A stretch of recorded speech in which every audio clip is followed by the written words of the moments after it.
మీ ఎలాంటి వ్యాపార ప్రకటనలకైనా వెంటనే మా ఛానల్ సంప్రదించండి. ప్రస్తుతం మనతో పాటు ప్రముఖ ఆధ్యాత్మికవేత్త ఐకాన్ ఆస్ట్రాలజర్ కట్టుపల్లి సురేష్ బాబు గారు ఉన్నారు. సో డిసెంబర్ మాసం ధనుసు రాశి వారి పరిస్థితి ఏ విధంగా ఉండబోతుందో గురువుగారిని అడిగి తెలుసుకుందాం. నమస్కారం గురుగారు. జై శ్రీమన్నారాయణ. సో డిసెంబర్కి వచ్చేసాం, ఆల్మోస్ట్ ఇయర్ ఎండింగ్ మనకి. సో ధనుసు రాశి వారి పరిస్థితి ఏ విధంగా ఉండబోతుంది, ఎలాంటి రిజల్ట్స్ వీళ్ళు ఎక్స్పెక్ట్ చేయొచ్చు ఈ డిసెంబర్ మాసంలో? మనము ద్వాదశ రాశుల్లో ఒకటినటువంటిది ధనుసు రాశి. ఈ ధనుసు రాశి కిందకు వచ్చేటప్పటికి ఏమైందంటే, ఇంకా జాతకాలు ఏంటబ్బా, ఇంకా రాశి నక్షత్రాలు ఏంటి, ఎక్కడున్నాం మనం, ఏ జనరేషన్లో ఉన్నాము, 2026 సంవత్సరం వస్తుంది, ఇంకా ఎక్కడున్నాము అనే ఆలోచనలో చాలామంది ఉన్నారు. ఇది ధనుసు రాశి వాళ్ళు ముఖ్యంగా.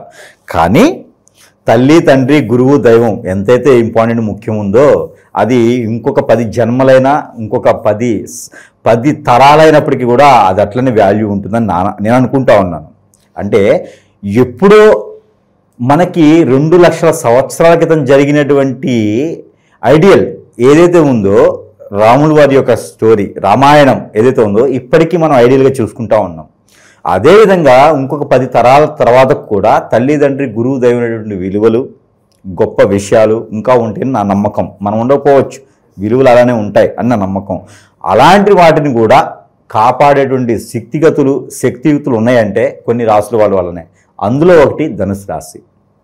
ఈ ధనుసు రాశి వారికి కూడా ఎన్ని గ్రహాలు బాగలేకపోయినా, ఎన్ని గ్రహాలు ఉచ్చంలో ఉన్నా, ఎన్ని గ్రహాల స్థితిగతులు అటు ఇటు అయినా కూడా, దశాంతర దశలు యోగించకపోయినా యోగించినా వీరు ఎలా ఉండాలో అదే స్థితిగతుల్లో ఉంటారు. వీరికి కోపం వచ్చినా అధిగమించుకోగలుగుతారు, శాంతం వచ్చినా అధిగమించుకోగలుగుతారు. పెద్దగా వీరు విప్పాలు చేసి నాకు మంట పుడుతుంది, కోపం వచ్చేసి నీకు ఎగరపట్టడం కానీ, నాకు బాగలేదని చెప్పి కూలి పట్టడం కానీ జరగదు.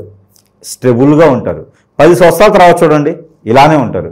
20 సంవత్సరాల తర్వాత చూడండి వారు మనం ఉంటే ఇలానే ఉంటారు. పుట్టి వారికి ఊహ వచ్చి వారికి జ్ఞానం వచ్చిన దగ్గర నుంచి ఒకటే విధంగా ఉండే వాళ్ళలో ఒకళ్ళగా ఉండేటువంటి వారు ధనుసు రాశి వారు. కాబట్టి అలాంటి రాశి వారికి గురించి డిసెంబర్ మాసం కొంతమేర కలిసి వస్తుంది చెప్పొచ్చు. నవంబర్, డిసెంబర్ మాసాలు ధనుసు వారికి కలిసి వస్తాయి.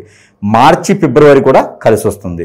సంవత్సరం మొత్తంలో, సంవత్సరం మొదటిలో, సంవత్సరం ఎండింగ్లో 2 కలిసి వచ్చేవే. మొదటిలో తప్పుడడుగులు పడతాయి, చివరిలో సరిదిద్దుకుంటారు. కాబట్టి అక్కడ కూర్చొని తప్పుడడుగులు పడినటువంటి రాశివారు ఇక్కడ వెన్నపోసి తినేటువంటి అదృష్టం వస్తుంది. కృష్ణుడిలాగా వెన్నపోసి తింటారు. కాబట్టి వీరికి కొంత బాగుందని చెప్పొచ్చు. ఏది ధనుసు రాశి వారికి మొదటి సంవత్సరం మొదటి భాగంలో అనుకోకుండా లవ్ మ్యారేజ్ చేసుకోవటం, అనుకోకుండా పెళ్ళిళ్ళు చేసుకోవటం, అనుకోకుండా ఎఫైర్స్ని చేసి లవ్ మ్యారేజ్ చేసుకొని ఇబ్బంది పడటం, అనుకోకుండా భార్యాభర్తలు దూరం అవటం, ఇలాంటివి కూడా డిసెంబర్ మాసంలోకి వచ్చేటప్పటికి కుదిరి పడతాయి. తేలిపోవడమా, ఉండడమా, కట్ చేసుకోవడమా, నిలబట్టమా, ఏదో ఒకటైతే క్లారిటీ వస్తుంది. కోర్టు వరకు వెళ్ళిన వాళ్ళు కూడా కాస్త మనసు మార్చు క్లారిటీ వచ్చేస్తుంది. ఇక్కడ ఉండి కలిసి బతకడమా, విడిపోయి బతకడమా, ఏదో ఒకటైతే క్లారిటీ వచ్చేస్తుంది. దీనితో పాటు వ్యాపారాలు, ఇంతవరకు చేసినటువంటి వ్యాపారాలు లాసే. 2020 సంవత్సరంలో ధనుసు రాశి వారికి వ్యాపారం నష్టమే, లాభమే లేదు. నిలబెట్టుకున్నా ఎవరొక డబ్బులు ఇవ్వడం పోతాయి. వీళ్ళ దగ్గర మంచి డబ్బులు ఉంటాయి, ఎవరొకడు వస్తాడు అన్నా అని ఇచ్చేస్తారు, అయిపోతుంది. కాబట్టి అలాంటి లాస్లే. ఇవన్నీ కూడా మనం చేసేటువంటి వ్యాపారం అన్నీ కూడా లాసే నడిచింది. కానీ డిసెంబర్ మాసంలో కొత్తగా ఏదైనా వ్యాపారం మొదలుపెట్టాలనుకుంటే వ్యాపారాలు వద్దు, పార్ట్నర్షిప్స్ వద్దు. ఏదైనా మ్యూచువల్స్లో కానీ, రియల్ ఎస్టేట్లో కానీ, లేదా షేర్స్లో కానీ ఇండిపెండెంట్గా చేసేటువంటి వ్యాపారాలు, నేనే మెయింటైన్ చేసుకోవాలి అనే విధంగా ఉన్నటువంటి వ్యాపారాలు, మరొకరి మీద ఆధారపడకుండా ఉన్నటువంటి వ్యాపారాలు చాలా అద్భుతంగా ఉన్నాయి అని చెప్పొచ్చు. దీంతోపాటు వీరికి అదృష్టం, ఆరోగ్యం, వీరికి స్ట్రెస్, బాగా స్ట్రెస్ అవుతుంది. చిన్న విషయాలు కూడా భూతతో పెట్టి చూస్తారు వీరు. దానివలన స్ట్రెస్ ఎక్కువ అవడంలో డిసెంబర్ 15 తర్వాత కొంతమేర ఆరోగ్యం కూడా క్షీణించడం ఉంది. అది ఏమిటంటే గ్యాస్ట్రిక్ ట్రబుల్, లంగ్స్ సంబంధించిన వ్యాధులు, అలానే చర్మ వ్యాధులు లాంటి రావచ్చు, బ్లడ్ సర్క్యులేషన్ లాంటి వ్యాధులు రావచ్చు. అయితే వీరు దీనికి మనకి స్టోన్స్లో రూబీ అని ఉంటుంది, కెంపు. ఈ స్టోన్స్ ధనుసు రాశిలో పుట్టిన వారు ఏ నక్షత్రంలో పుట్టినా ఇది పెట్టుకోవచ్చు. ఇది 2.5 నుంచి 3 క్యారెట్లు ఉంగరం వేలికి ధరించుకోవాలి. Ring finger, right hand only సిల్వర్లో పెట్టుకుంటే, ఈ మాసంలో పెట్టుకుంటే లైఫ్ లాంగ్ ఉంచుకోవచ్చు. ఈ డిసెంబర్లో చేయించుకునే వారు ఎవరైనా ఉంటే కనుక రూబీ లేదా కెంపు చేయించుకుంటే ఆరోగ్య సమస్యలు కొంతమేర కుదిరిపడతాయి. దీంతోపాటు 36 సంవత్సరాలు దాటిన వారు ఎవరైనా ధనుసు రాశి వారు ఉంటే వారు ఎమరాల్డ్ గ్రీన్ స్టోన్ పెట్టుకుంటే సరిపోతుంది. ఇక అదృష్ట రత్నాలు అది ఇది అవసరం లేదు, మనకి చిన్న షాపులో కూడా తీసుకోవచ్చు. ఆడబోతే మొత్తం సర్వనాశనం అయిపోవటం, ఇక డబ్బులు ఎక్కువ పెట్టుకొని. అంటే పేరు ప్రఖ్యాతని కాదు, అంత లక్షల రూపాయల రాసులే స్టోన్స్ ఏమి ఉండవు, అట్లాంటి వాటికి అవసరం లేదు. ఏదైనా చిన్న చిన్న షాపుల్లో కూడా అమ్ముతారు, అలాంటి స్టోన్ అయినా సరిపోతుంది. మంత్రోచ్చారణ చాలా గొప్పది.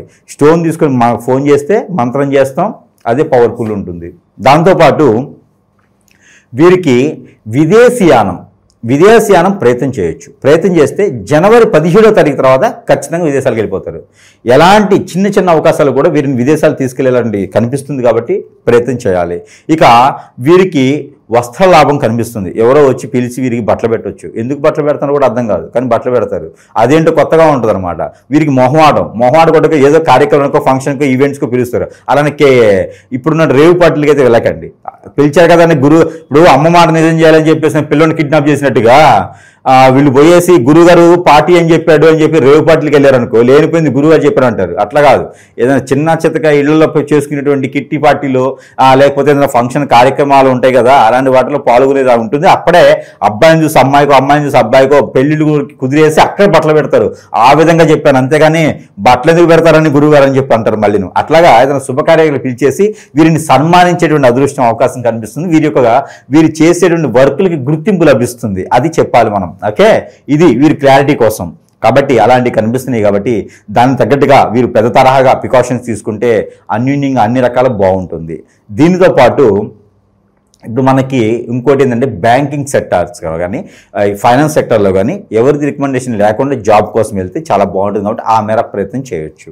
శత్రువుల పరిస్థితి గురుగారు, ఓవరాల్గా ఇబ్బంది పరిస్థితులు ఏమైనా కనిపిస్తున్నాయి? అలాగే అక్రమ సంబంధాలు కూడా మధ్య చాలా ఎక్కువైపోతుంది. వీటి వల్ల వైవాహిక జీవితంలో ఇబ్బందులు వచ్చే అవకాశాలు కనిపిస్తున్నాయి. ఇప్పుడు ఒక ఓడు ఉంటుంది, ఒక్కొక్క పదవి ఒక్కొక్క పదము ఒక్కొక్క దానికే పనిచేస్తుంది. ఇప్పుడు ఒరే అంటే ఒకటే పదం, ఒకరినే పిలుస్తాం. అబ్బాయి అన్న ఒకరినే పిలుస్తాం. ఇక్కడ అక్రమ సంబంధాలు అంటే లెక్కలేదు, అసలు అర్థం కావట్లేదు. దాని గురించి పిచ్చెక్కుతుంది ఆలోచిస్తూ ఉంటే. అసలు అక్రమ సంబంధాలు ఈ రోజుల్లో వాల్యూస్ లేవు, విలువలు లేవు, మర్యాద లేదు, మానవత్వం లేదు, ఏజ్ లేదు, గ్యాప్ లేదు. అసలు అమ్మాయి అబ్బాయి కూడా గ్యాప్ తెలియట్లేదు. అబ్బాయిలే అమ్మాయిని కూడా ప్రేమించుకునే పరిస్థితులు ఆ గ్రహచారానికి, ఆ ధృతుపాలకి మనం దార్పరించి పడింది అన్నమాట సమాజం ఈరోజు చూస్తూ ఉంటే. ఇలాంటివన్నీ కూడా మనం చూస్తుంటే ఎందుకు రాబో జీవితం అనిపిస్తూ ఉంటుంది. ఫారెన్లో ఉన్నామా, మన భారతదేశంలో ఉన్నామా అని కూడా అనిపిస్తూ ఉంది ఒక్కోసారి. కాకపోతే ఇవన్నీ కూడా చేసే వాళ్ళ క్రే కాదు. ఇవన్నీ కూడా గమనించుకోవాల్సిందంటే తల్లిదండ్రులు, పెద్దలు, పిల్లలు అందరికీ కూడా బాధపడుతున్నారు. ఈ రోజున ఏం జరుగుతుందంటే ఇది రాశితో, నక్షత్రంతో, దశతో, అంతర్దశతో సంబంధం లేదు, గ్రహచారంతో సంబంధం లేదు. ఇవన్నీ మానవ గ్రహం అని ఉంటుంది. ఈ మానవ గ్రహం అనేది మన చుట్టూ తిరుగుతూ ఉంటుంది. హోరా మన చుట్టూ తిరుగుతున్న మానవ గ్రహం మనతో పాటే ఉంటుంటుంది. ఈ గ్రహం ఏం చేస్తున్నది అంటే మనలో ఉన్నటువంటి ఆలోచనని వెలికి తీస్తున్నది, లేనటువంటి ఆలోచనని సృష్టించుతుంది, కొత్త ఆలోచనలను క్రియేట్ చేస్తుంటుంది. ఇది ఏం చేస్తుంటే మనం నాశనం అవ్వాలని చేస్తూ ఉంటుంది అనమాట. మనకున్నటువంటి వాల్యూస్, పొరుగు, ప్రఖ్యత, హోదా, డబ్బు, పలుకుబడి, ఆరోగ్యం అన్నీ క్షీణించిపోతాయి. వాల్యూస్, బాధ్యతలు అన్నీ నిర్వర్తించిపోతుంటాయి. కాబట్టి ఏంటంటే మన మీద వ్యసనంతో మనము ఉండేటువంటి మంచితనానికి, పేరు ప్రఖ్యాతికి అన్నీ పోగొట్టేలాగా ఎదుటి వాళ్ళు ఏర్పడుతూ ఉంటారు. వారు ఆడవారైనా మగవారైనా సరే. ఇవన్నీ కూడా ఏమవుతుందంటే చివరికి ఇంతకుముందు కోపం వస్తే కొట్లాడో, కోప్పడో, గొడవడుకుని వెళ్ళిపోయి ఉన్నారు. ఇప్పుడు అట్లా కాదు, ఏదో ఒక గురువుని సంప్రదించడం, వారికి హిప్నటిజం, బ్లాక్ మ్యాజిక్, వశీకరణం, బాగలముఖి, భానుమతి, యక్షిణి, రూపవతి, గుమవతి, ధూమవతి, స్పిరిట్ లాంటివి ఏదో రకమైన విద్య చేసేసి వారిని ఇబ్బంది పడిచేస్తున్నారు. ఇది జాతకంలో ఉండదు. ఇది జాతకం చూస్తే తెలియదు. మనిషిని చూస్తే, మనిషిలో ఉండే లక్షణాలను చూస్తే మనం గమనించుకోవాలి. ఇక వీరి లక్షణాలు ఎలా గమనించుకోవాలి? భార్యతో భర్త దూరం అవుతాడు, భర్తతో భార్య దూరం అవుతుంది, పిల్లలకి పెద్దలు దూరం అవుతారు, పెద్దలు పిల్లలకు దూరం అవుతారు, ఒంటరైపోతారు. చివరికి వాడు చేసిన వాళ్ళు కొట్టినా, నాన్న రబ్బస్ పెట్టినా, కోసుకున్నా, రోడ్డు పడేసి తన్నినా మళ్ళీ వాడే కావాలని వెళ్తారు, మళ్ళీ అతనే కావాలని వెళ్తారు, మళ్ళీ ఆవిడే కావాలని వెళ్తారు. ఇలాంటి వ్యవస్థ మన భారతదేశంలో చాలా ఉంది. ఇవన్నీ కూడా గమనించుకోవాలి. నా దగ్గరే 10-15 లక్షల 10-15 వేల కేసులు ఉన్నాయి నా దగ్గర ఈ రోజున. కాబట్టి ప్రతి ఒక్కరు దీన్ని దృష్టిలో పెట్టుకోవాలి. ఎంతోమంది బలవుతున్నారు ఈ సందర్భంగా. జాతకాలు వాగు, లేకపోతే జాతకాలు, నక్షత్రాలు, తిథులు ఇవన్నీ ఆడిపోవు. గ్రహాలు మనం చంపవు, కొంచెం ఒడిదుడుకులు చేస్తాయి అంతే. కానీ వీటన్నిటి కూడా మానవ గ్రహం అనేది ఉంది. ఇది 13వ గ్రహం. ఈ గ్రహం వచ్చేసి మానవుల్ని చాలా ఇబ్బంది పెడుతూ ఉంది. కాబట్టి ప్రతి ఒక్కరు గమనించుకోవాలి. భార్యాభర్తల మధ్యన ఎడబాటు భారం తరతరాల పాటు ఉండాలని చెప్పేసి పెళ్లి చేసి పెద్దల దీవెనలు ఇచ్చి పెళ్లి చేస్తే ఎవడో వచ్చి గద్దరు అన్నట్లు ఈవిడ మీద హిప్నటిజం బ్లాక్ మ్యాజిక్ తన్నుకుపోతాడు. వాడని వేలుకుంటాడా అంటే వాడు ఉపయోగించుకుని ఒడిమేం పడేసి వెళ్ళిపోతాడు. ఈవిడ మా జీవితం నాశనం అయిపోతుంది, భర్త జీవితం నాశనం అవుతుంది, భార్య జీవితం, పిల్లల జీవితం, కుటుంబం మొత్తం బొగ్గుపాలైపోతుంది. కాబట్టి ఇలాంటి వ్యవస్థ రాకూడదు. కాబట్టి ఎవరికైనా అలాంటి సిమ్టమ్స్ అన్నం తినకపోవడం కానీ, ఎక్కువ కోపం పట్టడం కానీ, నీరసపడిపోవడం కానీ, ఫేస్లో రఫ్ రావడం కానీ, ఇంకా ఇలాంటి సిమ్టమ్స్ కొత్త భర్తలో భార్య లేని కొత్త సిమ్టమ్స్ ఉన్నాయంటే వాడితో మాట్లాడకండి. డైరెక్ట్గా వచ్చి గురువుని సంప్రదించండి. మేమైతే తీసేదానుకున్నాం, చేసేదానికి లేము ఉన్నాం. కాబట్టి ఇలాంటి వాళ్ళని సంప్రదించడం ద్వారా వాళ్ళకు ఉపశమనం అయితే లభిస్తుంది. కాబట్టి ఎవరు కూడా బాధపడకండి. నా జాతకం బాలేదు, నా గ్రహచారం బాలేదు. నీ గ్రహచారం నీ బొంద, నీ గ్రహచారం ఏం చేయలే. నీకు మానవ గ్రహం అని నువ్వు కొనుక్కొచ్చుకొని నెత్తిన పెట్టుకున్నావు. కాబట్టి ఆ దరిద్రుడు నీకు చేస్తుంటేనే వాళ్ళు కొన్ని సంఘాలుగా ఏర్పడి ఈ రోజున ఏమవుతుందంటే హిందువులని కాదు, ముస్లిమ్స్ అని కాదు, అన్ని మతాల్లో కూడా దరిద్రులు ఏర్పడ్డారు. ఈజీ మనీ రావడం కోసం వాళ్ళ దగ్గర డబ్బు ఉంది అంటే ఖచ్చితంగా వాళ్ళు హిప్నటైజేషన్ చేసి వాళ్ళ దగ్గర డబ్బు లాగేయటం అంతా కూడా గందరగోళం అయిపోతుంది. సమాజం చాలా బాగలేదు. కాబట్టి ప్రతి ఒక్కరు కూడా వారికి సంబంధించినటువంటి పేజెస్ ఏమున్నాయో వారికి సంబంధించిన విషయాలు ఏమైనా ఎదుటి వారికి షేర్ చేయకుండా ఉండాలి. ఈ మధ్యన రీల్స్ అని చెప్పి అదని చెప్పి ఇదని చెప్పేసి అని మనము ప్రజల్లో కనిపిస్తూ ఉన్నాం. ఒకప్పుడు బయటకు వచ్చేవాళ్ళు కాదు. ఈ రోజులు ఏంటంటే వాట్సాప్లని అవన్నీ కొన్ని యాప్స్ అనేది మోడర్న్ ట్రెండ్లో ఉన్నాం. కాబట్టి ఆ రకం మన ఫొటోస్ కానీ మనం కానీ బయట కనిపిస్తూ ఉన్నాం. మన ఫోటో ఒక్కటి చాలు మన నాశనానికి. ఫోటో బయటపడిందంటే మన నాశనం కోరుకున్నట్టు లెక్క. మాకే నరదిష్టి తగులుతుంది సాయంత్రానికి. మేమే ఆలోచిస్తూ ఉంటాం నరదిష్టి పోయడానికి ఏం చేయాలంటే మాకే అర్థం కాక గుమ్మడికాయలు కొబ్బరికాయలు మెడలు వేసుకుని తిరుగుతూ ఉంటాం మేమేను. ఇప్పుడు మీరు గమనించరు, నా జేబులో కొబ్బరికాయ ఉంటుంది. మీరు గమనించినట్టయితే నేను చూపిస్తాను. నా జేబులో ఉంది కదా, అలా తీసి చూపిస్తే కానీ మీకు అర్థమవుతుంది అనుకుంటా. ఇది నేను నరదిష్టి మాకే తగులుతుందంటే మామూలు సమాజంలో మామూలుగా ఉండే వాళ్ళ పరిస్థితి ఎట్లా ఉంటుంది? ఇంకా చాలా ఘోరంగా ఉంటుంది. వాళ్ళందరూ కూడా మనం గమనించుకోవాల్సిన విషయం ఏంటంటే కనుక ఖచ్చితంగా గమనించుకొని ఏదైనా గురువుని సంప్రదించినట్టయితే వారికి మంచి పరిష్కార మార్గం దొరుకుతూ ఉంది.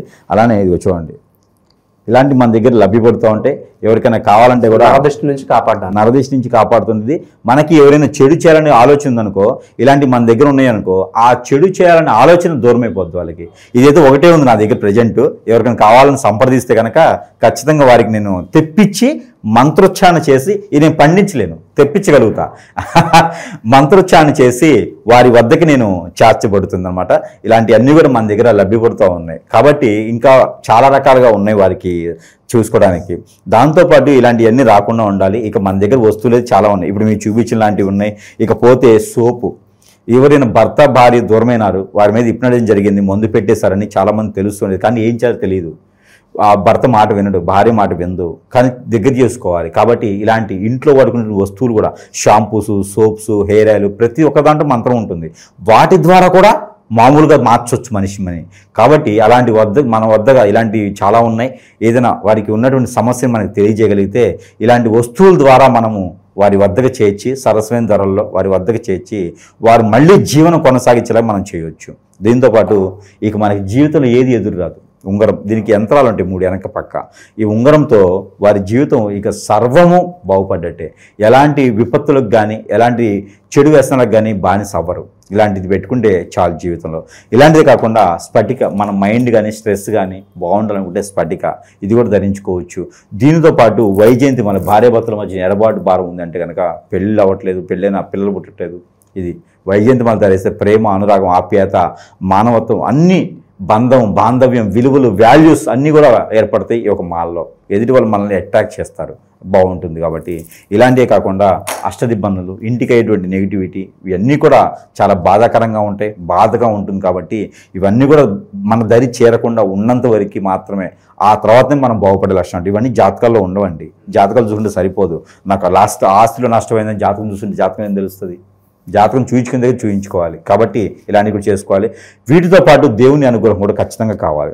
దేవుని యొక్క కృపా కటాక్షలు మన మీద ఉంటేనే మనం వెదజల్లుతూ ఉంటాం, మన మానవ జీవితంలో బాగుంటాం. అలానే గండాలు కూడా ఈ మధ్య చాలా చూస్తూ ఉన్నాం. చాలా బస్సు ప్రమాదాలు అవి ఇవి చాలా జరుగుతూ ఉన్నాయి. ప్రయాణాలు చేసేప్పుడు రాశి నక్షత్రాన్ని కాదు, మన భారతదేశ వ్యవస్థ పరిస్థితి బాగలేదు ప్రజెంట్ బాగలేదు. కాబట్టి జనవరి, ఫిబ్రవరి, మార్చి వరకు కూడా ఇలానే ఉంటుంది. దీనికి తగ్గట్టుగా ప్రికాషన్స్ తీసుకొని అవసరం ఉంటేనే ప్రయాణం చేయాలి. అత్యాసంగా ప్రయాణాలు చేసుకునే పని పెట్టుకోకండి, దానివల్ల నష్టపోయేదానికి ఉంటుంది. ఇకపోతే ముఖ్యంగా ఈ రాశి వారైతే కనుక చిన్న చిన్న పరిహారాలు చేసుకోవాలి. ఆ పరిహార నిమిత్తం ఏంటంటే కనుక ఎక్కడైనా సరే వీరికి విష్ణువుకు సంబంధించిన ఆలయం ఉంది అంటే కనుక అక్కడ వీరు ఒక జత బట్టలు సమర్పించుకోవాలి, ముడుపు సమర్పించుకోవాలి. అలానే పంచామృతాలతో పాటు తీర్థం అక్కడ తీసుకుంటే చాలా మంచి జరుగుతుంది. ఇక్కడ దక్షిణామృత శంఖం అని ఉంటుంది, మీకు దొరుకుతుంది, లభ్యపడుతుంది. దక్షిణామృత శంఖం అంటారు. అది వారి వ్యవస్థ డబ్బులు బట్టి ఉంటుంది. లేదు అంటే కనుక లక్ష్మీ గవ్వలను ఉంటాయి. ఈ దక్షిణామూర్తి శంకరం దొరకకపోతే లక్ష్మీ గవ్వలు ఉంటాయి. సాలగ్రామం లక్ష్మీ గవ్వలు ఉంటాయి. ఇలాగా ఈ లక్ష్మీ గవ్వలు తెచ్చి ఏదైనా వారం రోజున, గురువారం లేదా శుక్రవారం రోజున సాయం సంధ్య వేళలో ఆ ఇంట్లో ఉన్నటువంటి దేవుని మందిరంలో పెట్టేసి పూజించుకుంటే సరిపోతుంది. లేదా విష్ణు ఆలయాల్లోకి వెళ్ళేసి అలా పంచామృత అభిషేకంతో పాటు అక్కడ స్వామివారికి దర్శనం చేసుకుంటే సరిపోతుంది. పులిహోర నైవేద్యం పెడితే సరిపోతుంది. ఇలాంటిది చిన్న పరిత్నాలు చేసుకుంటే నవగ్రహాల నుంచి కూడా బయటపడేదానికి, నవగ్రహాలకి బాగుండేదానికి కూడా ఒక నెంబర్ ఇస్తాను, నెంబర్ని పారాయణం చేసుకోవచ్చు.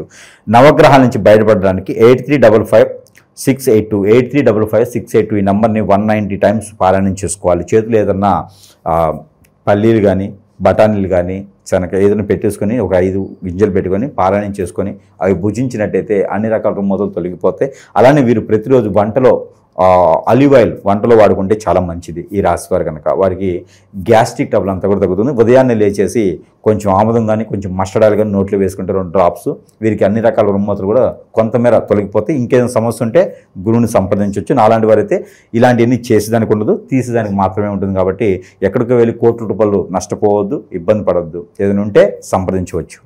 ఓవరాల్గా ధనుసు రాశి వారి పరిస్థితి ఏ విధంగా ఉంటుందో డిసెంబర్ మాసం అనేది చాలా బాగా వివరించారు. ధన్యవాదాలు సార్.